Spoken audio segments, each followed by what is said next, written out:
Welcome to this deep dive in Final Fantasy VII Remake Chapter 5, Dodge Pursuit. Today I want to welcome you to one of the amazing chapters that get us to know all about the tunnels in our way to Mako Reactor 5. We're traveling through the Midgard tunnels, but there's more happening here than just a simple mission. In fact, Barret is overhyped because, once again, we're gonna see another reactor blowing up. Or will we? Today, we'll analyze hidden meanings, foreshadowing, and timeline manipulation that could affect the entire Remake trilogy. And it's gonna be one of the longest videos that we did to this series. It's a big chapter, so in our review of it, we get a few things. It's not one of the biggest, far from it, but it's no doubt a big one. We're going to analyze Tifa feelings, Claude feelings, and Barret feelings throughout this amazing chapter. And we can see that Tifa is still uneasy with all of this that will happen. And I don't blame her, because security is much tighter after the first explosion of Mako Reactor. Shinra is not playing around this time, and everything feels so shady. So, let's get started on this. The underground tunnels on Midgard in all of the things that we're going to see in this chapter has a deeper meaning of things, has way more behind it than just this fast-paced mission. And once again, it's the first mission that we can interact fully with Tifa, which will be very important for the foreshadowing and timeline of this game. Of course, we all know that Final Fantasy VII lore is really big, and no doubt about it, full of mysteries. And this chapter is no different on that. The underground tunnels symbolize oppression and Shinra's control over the lower sectors. And we see that because mainly when you get when you see most of the underground on Shinra, the slums, like slums, Sector 5, and all the other ones that we experience, it's way different from the Sector 7's slums, isn't it? So unlike Sector 7's lively slums, these tunnels are cold, industrial, and lifeless, representing the dark underbelly of Midgard, and that oppression and everything that we see on the tunnels is a form of oppression and manipulation and Shinra's control over all Midgard, especially the slums, but not only. And we can see that, even the amazing characters or NPCs that we see around, they are actually sad, tired, and they feel they are oppressed in some way or another. Of course, Shinra here, we can see that is way more concerned now about Avalanche.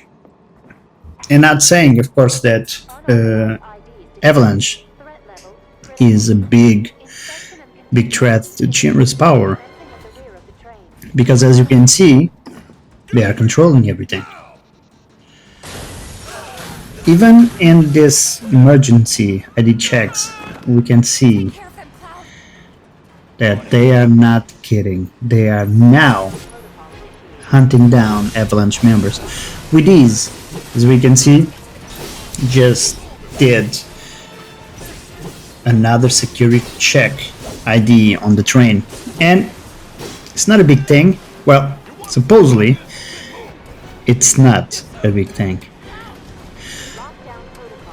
When they get discovered on this train, we're going to see a lot of things, especially one big enemy that we're going to see right in the beginning of this chapter, right here in the first 5-6 minutes. What we see is this: the mechanized enemies like Sweeper and Slug Ray serve as metaphors for Shinra's surveillance and suppression of free movement. Although Shinra could actually had already planned this for Avalanche, we saw that the slug rays were fast to approach the train. Immediately after the ID failing recognition, they already had everything set up. And of course, as we can see, the train only runs on Shinra's schedule, symbolizing how the company dictates every aspect of life in Midgar. Of course, we can see that this Shinra middle employer is not a Shinra. They are normal people that just work for a corporation. Some of them believe in all the lies that Shinra spread around Midgar. And of course, they are just doing their job, which, well, we can understand. If you work, we all know that there are things that we agree on and things that we don't agree. Another point of view, we can see that Cloud's growing connection to Avalanche now, it's getting bigger. That connection, that sense of team or belonging seems way different now. Cloud at this point is still playing the role of a mercenary, of course, but we see his slow shift into a real member of Avalanche. And without a doubt, of course, still protecting Tifa at all costs. We see during this amazing chapter evolution on Cloud character. Could this be the shadows working? You know? Could be the fate working alongside the story-wise and the whispers lurking behind, so Cloud doesn't go away from, well, the main timeline. So they're trying their best to continue the original timeline. And for that, we know that Cloud needs to slowly shift his attention directly to be a real member of Avalanche and to actually get feelings and connections with their members. Of course, we're not talking about Wedge.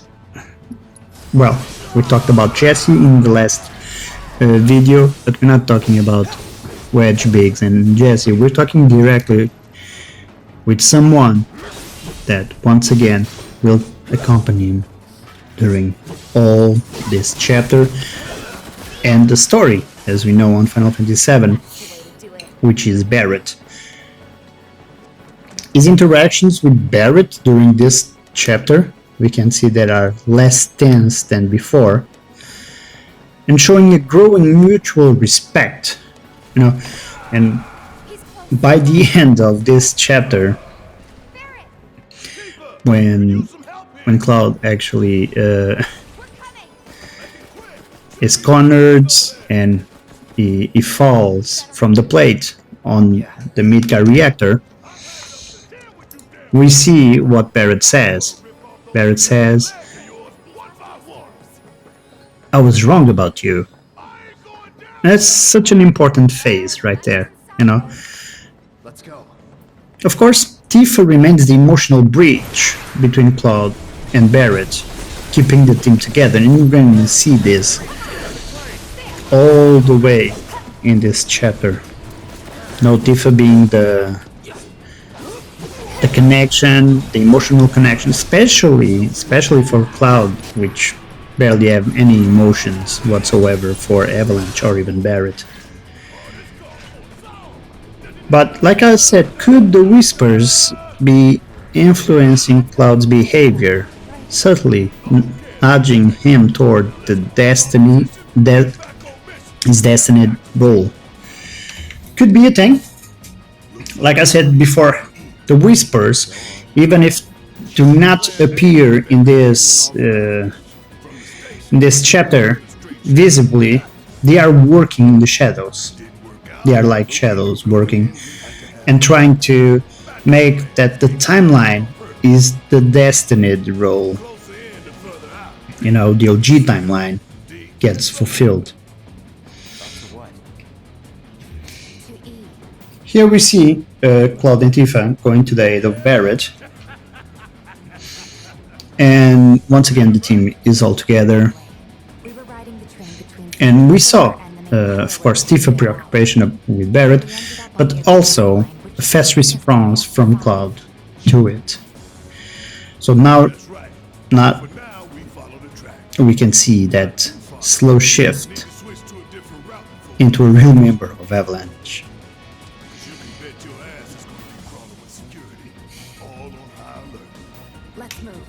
We can see also in this chapter Shinra's secret influence over chapter 5, you know, all over this chapter we can see Shinra influence, you know. The enemy counters feel too well timed, and we saw Heidegger back then, surveillance camera, everything. Are we truly escaping, or is this a calculated test by Shinra? We know, of course, most of you already played this game, most of you knows the game, that this is all a setup. So we definitely know that Shinra is in command of this. We don't have any doubt. This is a calculated test by Shinra. This is all plotted by them. Shinra likely knew about Avalanche movements before this mission. We don't have any doubt about it. As well, they did in the first chapter of this game. So we see that Shinra once again have every single thing set up to this. And it's no doubt about it, something they will continue to do throughout the game and throughout this chapter. But could this be an early experiment in testing Cloud's abilities? Could be Ojo behind this? Or it's only something to get Avalanche in the spotlight and blame him for everything? Barret's growing distrust of Shinra hints at how much deeper their reach goes. And when I say distrust, I would say hate, because we all know that he doesn't like them, he doesn't trust him, heck, he doesn't respect them. Barret has more deep dark feelings about Shinra than we know. And once again we can see here the influence of Shinra on this chapter. Heidegger has everything figured it out right now. Well, almost everything, because something will get wrong. We all know that. But he's ready. His surveillance is really good. And is trying to set up Avalanche. And every single one of those in Shinra, they have their own agenda, that's for sure. Foreshadowing of the plate collapsing.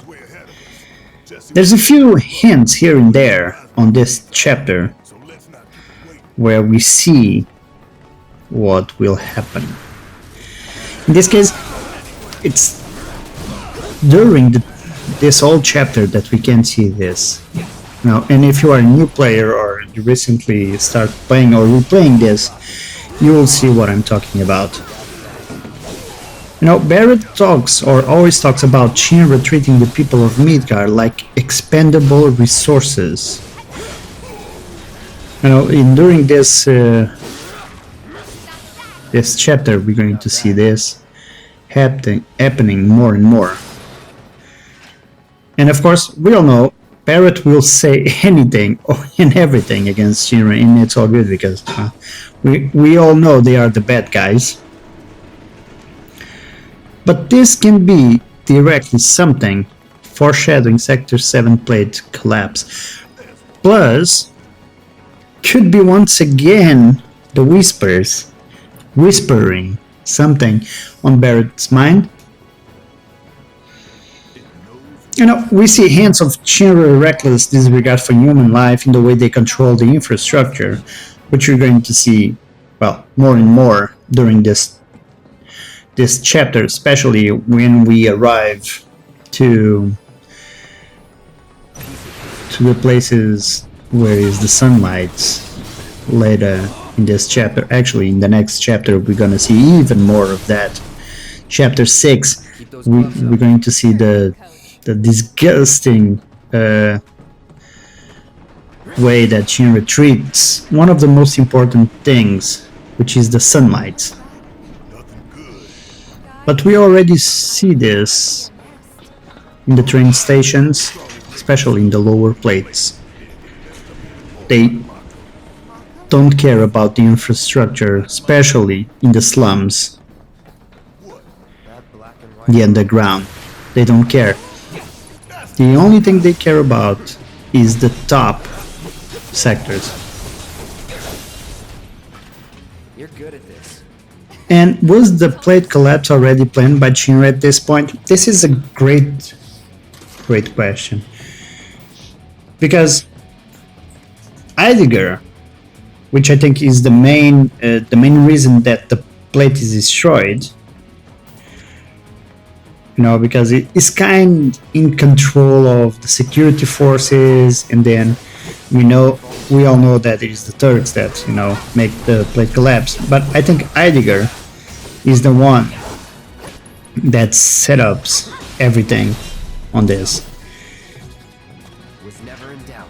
And as we can see in the final part of this chapter, he still controls everything. And once again, we see how Shinra controls this part of Midgar. You know, we can see all these beasts around, with damaging the infrastructure, doing nests here. All of this shows that Shinra doesn't care for anyone in the slums or in the underground of Midgar. Now we can see in the underlines that the whispers have some sort of presence, some sort of role in this chapter 5. And although it's not a big thing in this chapter, because I always refer to these kinds of chapters as a bridge to the main story. Now this is definitely a bridge to the main story. People will say, oh, it's to put some length in the game. I think there's a deeper meaning on these chapters. Still, I do understand what they say. So the whispers don't directly appear, but could they be influencing small events? Like in the last chapter, which once again for me is a bridge chapter. No doubt about it, I think the Whispers are still, managing to influence this chapter like they did in chapter 4. For example, Cloud's instincts seem unusually sharp. It's always not that he's distracted. He thinks he was a soldier, so all of his instincts are the right place, and of course we cannot even deny his ability with swords. But it does seem that he's more focused, more alert. Could be the Whispers, by ensuring he stays on track, so he doesn't go, left when he was supposed to go right, and keep them on track of the things that he needs to do to maintain the OG timeline. Well, this is something that a lot of people have been discussing a lot around the bridge chapters. The presence of Whispers, even if not on display, even if you don't see them, they are in some way there, manipulating things and ensuring that the main timeline is kept. And of course small dialogue choices suggest that fate is pushing Cloud towards key events. Once again, we see this in this chapter, that is the Whispers, or even the game in itself, acting like a bridge. These chapters are bridge to main story, to push Cloud toward the key events that are important. For example, in the end of the mission of Reactor 5. It's a big thing, it's a big deal. And it's truly needed to see what is going to happen there. So no doubt we can actually feel the presence of the Whispers and the role that they have on this chapter as well. And once again, it's not like they will appear on the screen, but they are lurking. I bet they are lurking. This isn't bad, We all know that Cloud's memories are, all those memories that he has, even his muscle memory is fractured. It's in fragments. How do we know this? By mannerisms that he shares with Zack. At this point, in chapter 5, Cloud only remembers only fragments of his past. We know the remake has already Zack's fair presence in the timeline, so we know that in this timeline, Zack is alive. Or is it? Because by this point, on chapter 5, we don't know, but we know that he remembers Zack. Alright, let's figure out where the hell we are. Not consciously, but in the back of his head, all his mannerisms, all the way that he acts, is a mix of personalities. Could Cloud's visions in later chapters be bleeding into his subconscious already? See, that's the main question here. In these bridge chapters, can we feel Zack memories already, and the fragments that we're going to see later in other stages of the game? Can it be a thing? Most definitely, we know that he's been remembering stuff, not about Zack, because we won't see Zack because he thinks, well, Cloud doesn't think he's Zack, but he adopted Zack's persona, way of fighting, the mercenary gig stuff, in every single thing. We'll prepare the prototype in Section E for immediate deployment. But Right now, damn it! once again, we need to think about, Another day, another is this How do I do it? memories, these Cloud's memories, are unstable because they exist in multiple versions of the timeline? Did this happen more than once? This didn't happen in the Final Fantasy VII game, the original one. That we know. And we also know that there's a lot of timelines by now. We know that most of the timelines that we have seen in this game, by the end, or the actions that we see, even Shinra, Tifa, Jesse, even the first reactor bombing, is a bit unstable, and we see that in chapter 1 and 2, where Cloud already feels the presence and sees Sephiroth. But can this have another meaning? Can this have the meaning of that the timelines is converging? Because it can actually be that, timelines are converging, the Whispers are working towards that, not to prevent that to happen, and Sephiroth is forcing timelines to converge and change, and the only job that the Whispers have is actually prevent all of that. Did he fail in other timelines, and now everything is converging, and they exist, these memories,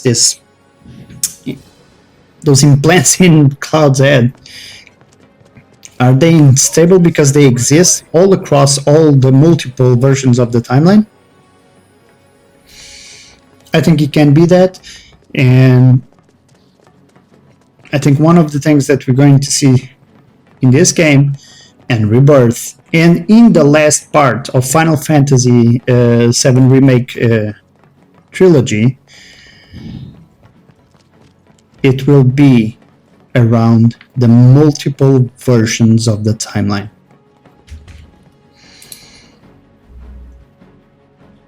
So around this chapter, we're going to see once again the new character presented on this game, Roche. Roche makes his second appearance here, but what is his true purpose? Why does Roche even exist in this chapter and in this timeline? Okay, it's not clearly explained in this game. Roche will be back in Rebirth. Of course, that we can see also his obsession with Cloud feels personal, like he recognizes him. We talked about this in the last chapter, in the last video. And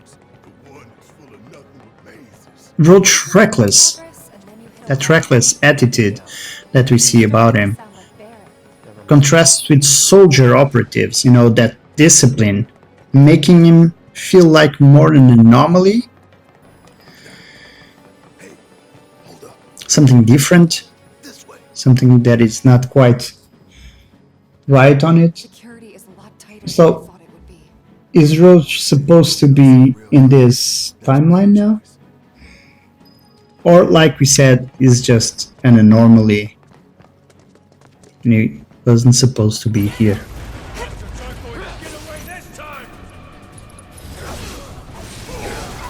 We know from later chapters that Ojo is conducting genetic experiments. Now, the later chapters, we can see that. And we'll see also that in another bridge chapter, which I will not refer right now. For you that are checking for the first time these kinds of videos in the game and these theories, and you didn't finish the chapter, or you finished but you're waiting for more, Ojo, of course, if you played the OG one, the Final Fantasy VII game, you know that he conducts genetic experiments. Are the creatures we fight in Chapter 5 part of failed Shinra experiments? Or is it just the Mako reacting to those beings, that normal beings that live underground? Well, one or the other. Of course, Barret will always blame Shinra. So this is gonna be always a thing. It doesn't matter what happened, Shinra is to blame.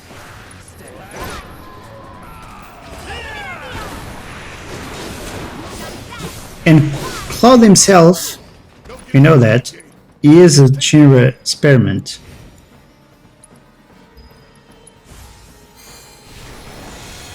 Could he be unknowingly reacting to these creatures once again? Are these creatures also, because Cloud is infused with Mako and with Genova cells? I highly doubt it that, especially in this chapter, we fought anyone or anything with Genova cells. The Shinra soldiers are only ground, so. But could they actually be the Mako infusion experiments that Ojo does? I'll let you decide that. In my opinion, I think they are just because they live underground and the Mako is stronger here. I don't see it being experiments, but there are people, there are players that think that actually could be one of those things that Ojo does in these day-to-day actions in this game. One of the things that we see in Chapter 7 or near Chapter 7 is the train graveyards, which we're gonna have the opportunity to pass by them. But Midgar abandoned trains symbolize broken dreams and discarded lives, and we can see this on all the undergrounds and in the tunnels. Not directly, once again, but it's more like the contrast that Shinra shows us here. The people of Midgar are treated like passengers with no control over their destination.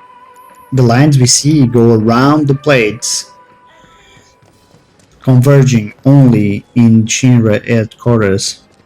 So there's a sentence in the game that, like these trains, we can only go where the tracks leads us. Could this be a metaphor for how Shinra manipulates the fate of everyone below the plate? But if so, why do they do that? Because in their own circumstance, they are not even that important.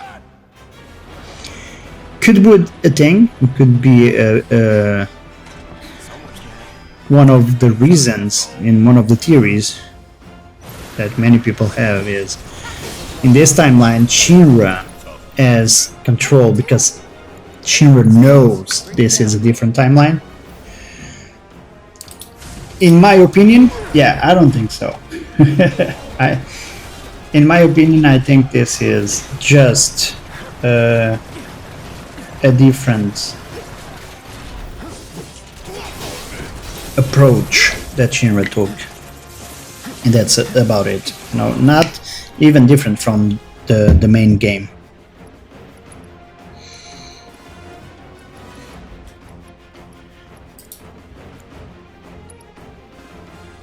Take the lead. Guess it's my turn. And this comes to one of the biggest setups. You know, the question is how Chapter 5 setups the future of Final Fantasy VII Remake. This bridge chapter that we're seeing here. How does this influence everything?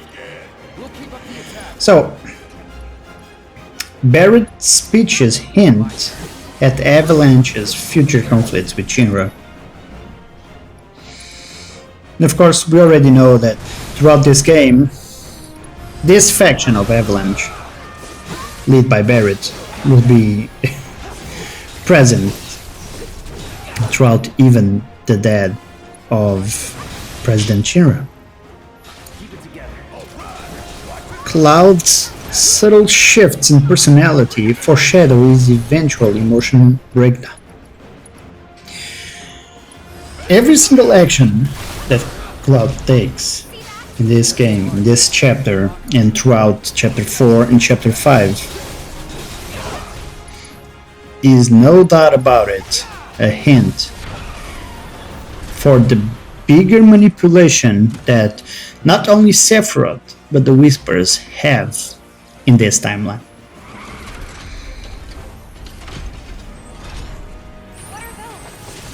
Of course, we could talk about the growing tensions between Cloud and Barret, mirror key events in later chapters. But in this timeline,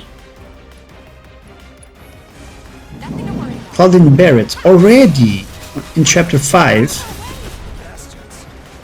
are dealing differently with one another, which this ends once again a different plan, a different thing in this timeline, a way different way to see Final Fantasy VII relationship between especially Barret and Cloud.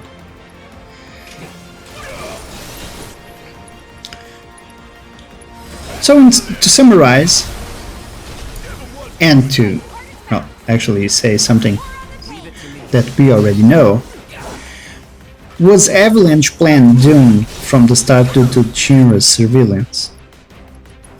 Yes, of course. We all know that. We know that since Mako Reactor 1. But Mako Reactor 5 is kind of a mirror mission on it. So it's almost the same mission in the first game, in the first Final Fantasy VII, but right now, in Final Fantasy VII Remake, they expanded and make it way bigger. Of course, to give time, but to show another city view and the big surveillance and control that Shinra has of Midgar. In the first game, we see that, yeah, we're gonna attack it, we're gonna jump out of the trains, but you actually, in this game, you get to know the underground lines, plus the control and surveillance that Heidegger has on this city. Once again, we can't leave without talking about this example. Could the Whispers be subtly guiding Cloud toward an inevitable fate? Well, for you guys that already finished this game and knows what is going to happen, the answer is simple. But for you that are still playing the game, or checking the lore, or even trying to figure it out about new theories, What do you think? Do you think that is a major shift in the game that is, you know, all the way different from the main timeline? Or like the Whisper's trying to do, is this just guiding Cloud toward that fate? Hey, don't forget to comment those questions and comment your ideas here as well on the comment section below. Another question is, does Rauch's strange personality suggest deeper ties to Shinra's soldier program? I know in this chapter we don't see Rauch immediately. It's more in chapter 4. We fight him and we are actually face to face to him. But it's so reckless for a soldier. And we also we'll see that on Rebirth. You'll see. But since I forgot to ask you those questions in the last video, I'll leave it to you here. Do you think Roche is way off from the Shinra soldier program? Because his reactions are not normal for a soldier. So my guys, this is the questions that we have for you guys. I hope you enjoyed the video. Thank you so much for watching. If you are still here, guys, you are amazing. Forget to like and subscribe. It always helps us a lot to have you. And of course, if you can comment your theories, comment what you think about chapter 5. Comment your suggestions also for our videos, and also for more theories and more questions for Final Fantasy Remake. You know, tell us. We're going to do all of this for all chapters and also for Rebirth and for Intermission. We're going to try as much to debunk all the chapters of the game, of this trilogy so far. So hopefully you can sit down with us, talk about it, and continue to discuss this amazing game. So guys, please, if you like this is a brand new channel from Simuverse 10, Simu RPG. Like, subscribe for more theories, guys, and we all see each other in the next chapter of Final Fantasy VII Remake. Chapter 6 is incoming, and it's already recorded. We just need to explain the theories and stuff.